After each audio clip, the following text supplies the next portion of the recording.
Kita ka sa camera. Yan po si Utol. Sinusundo na po ako ni Utol. Hello po. Maya lang Utol at aking aanoy na rin. Anong tawag din? Yung aking i-check pa ibang ano kung walang leak. Oo. Ayos na.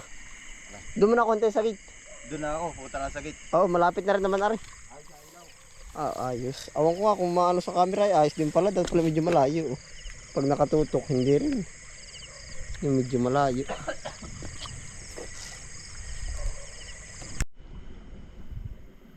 Ayan po, magandang gabi po sa ating lahat. Ano po, yan, ngayon pala po tayo nakapag-intro pero ako po ay kanina pa. At tayo nag-aarya ng patubig. Ayan, time check po. 9:37. Atin pong inaarya yung patubig nung papunta po sa Mustasa po. Opo, 9, tama no? 9:37 po ng gabi. Yan. Ako po ay kanina pang anong oras ba ako lumusong? Mga 7 na siguro yun eh. Pero ako po umuwi ng bayan at gawa po ng kumain po. Tapos pumunta po sa bahay. Ayan, tayo po ay nag-aarya ng patubig ngayon at gawa po ng mataklas din sa gas yung pag ano ng water pump kasi ilang days na yung anong tawag dun, ilang days na po yung gamit natin ng water pump. Opo. Tapos po bumababa pa yung presyo nung ibang tanim po natin kaya hahapit tayo ay sa medyo pababa yung expenses. Opo. Yan, andito po tayo sa ano, may ilaw po, poste, street light. Tapos yun yung kubo. Ito yung kubo. Nandito po tayo sa irrigation. Irrigation. Nakabotas po naman tayo. Yun, sama-sama po tayo. Inaarya po natin na rin tubig.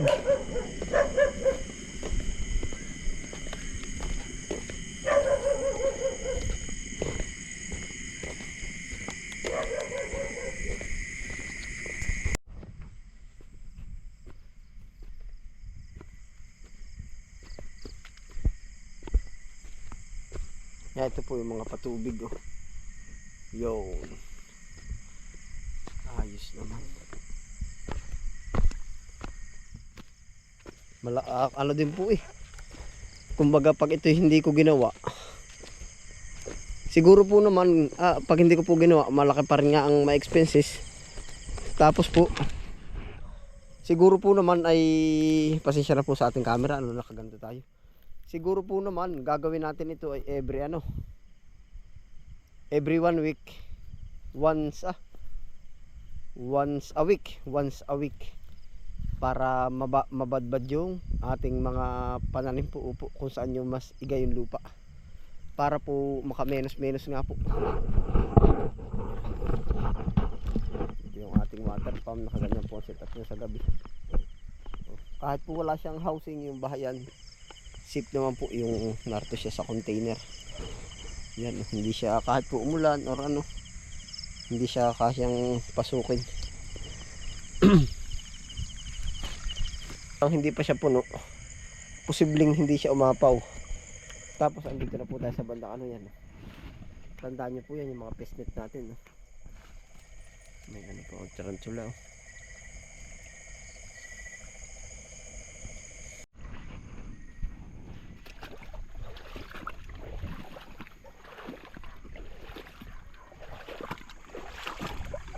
Ang tasa ng tubig yung mga saging natin.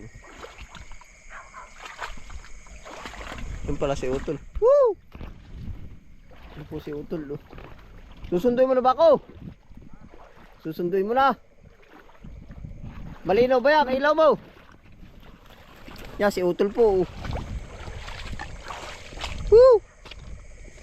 Lakas o ilaw mo .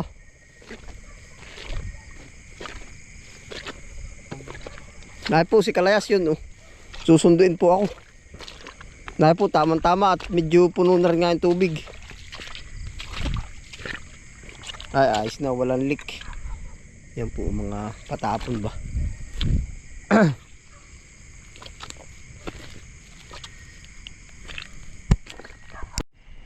Kita ka sa camera, yan po si Utol.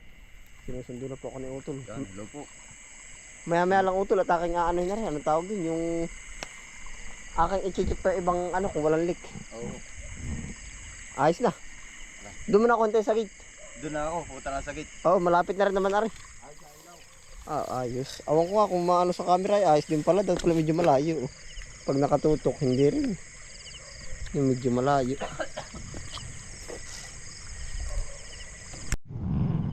Yan po si Utol. Sinusundo na ito. Na tayo. Yan, salamat Utol. Mas malakas na rin ilaw niya. Hiniram ko po. Yun, hindi na pala. Yun! Ito, may leak din dito.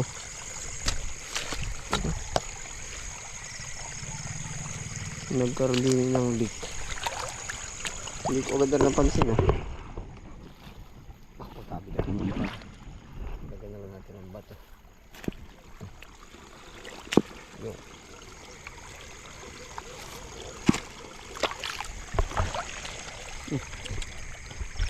Ito, sobrang liwanag ano. Lakas sa ilaw natin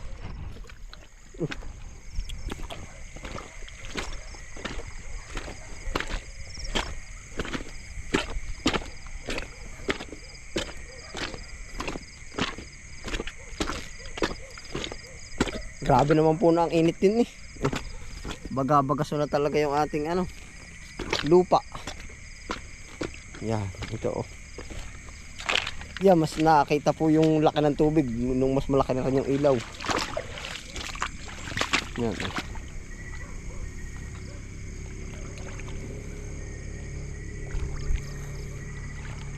Nagkatubig na po. Tapos ayan ganyan na po naging ganap. Panalo. Okay na, uuwi po ako.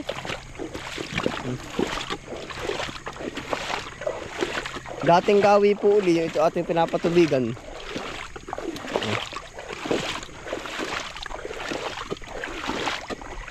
Dito tayo medyo makakamenos. Ito po ay sisip-sip nga yan, yung sasabihin ko sa inyo. Kaya magdamagan po natin papalakasan ng tubig yan. Outfit, nakabotas.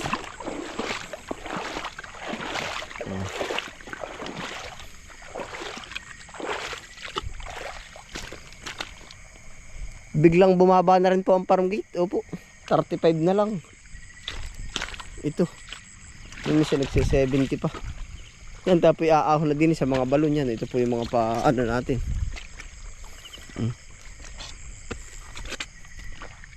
Palaka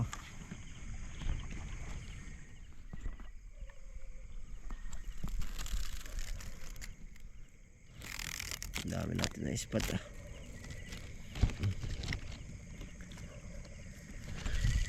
Huwag kayong dumaan sa sibuyasan. Naku naman chuchu. Madaan kayo sa gitna Yan ito po. Huy, hanggang sa singkangan. Huwag ka dyan. Balik, balik. Balik. Iya. Nalagitik lutong maglakad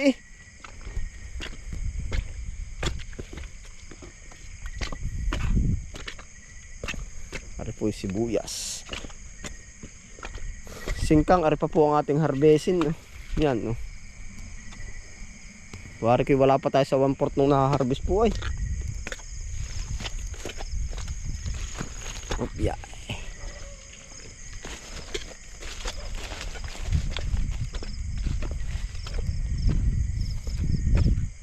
Yung baka pamunla na po natin ari. Ari naman yung pechay.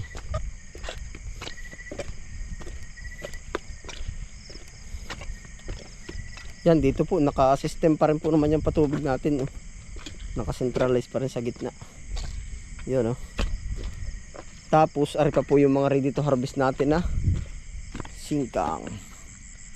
Yan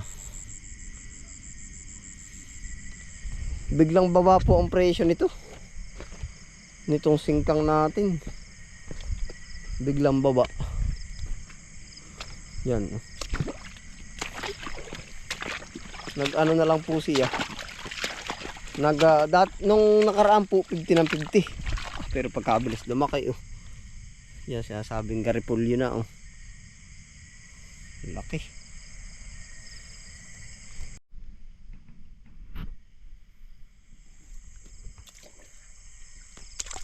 Kasi tayo nakaitak. May ring. Nung minsan po 50 ng 50. Parang hindi ata dumaan sa 40 eh.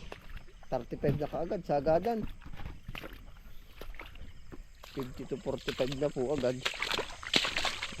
Ready to harvest na po. Wala pa sa 1/4 yung ating na harvest. Pakilasa ko po ay naka 200 plus na kilo tayo. Yan.